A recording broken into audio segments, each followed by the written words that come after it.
Dumalo na ang ilang opisyal ng pamahalaan sa Senate hearing kaugnay ng pag-aresto kay dating Pangulong Rodrigo Duterte. Ito ang kinumpirma sa isang panayam ni Senate President Francis Chis Escudero. Ngunit sa halip na Martes, April 8, isasagawa na ang pagdinig sa Huwebes, April 10. Hindi masabi ng Senate President kung sino ang mga siguradong pupunta sa pagdinig.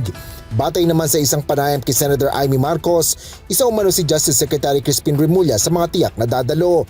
Ayon pa kay Escudero, hiling din ng senadora na hindi dapat mawala si Police Major General Nicholas Torre III, ang direktor ng Philippine National Police Criminal Investigation and Detection Group o PNP-CIDG na siyang nanguna sa operasyon. Paliwanag pa ni Senador Escudero, hindi na kailangan maglabas ng subpoena para dumalo ang mga resource person.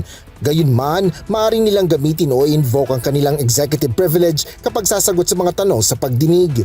Nauna na rin sinabi ni Senador Amy Marcos na mahalaga ang presensya ng mga government officials sa Senate hearing upang magbigay linaw sa mga issue at mga tanong na lumitaw mula sa unang pagdinig kaugnay ng pag-aresto kay dating Pangulong Duterte. Asher Cadapan Jr., UNTV News and Rescue. Diyos ang aming sandigan, serbisyo publiko ang aming pinahalagahan.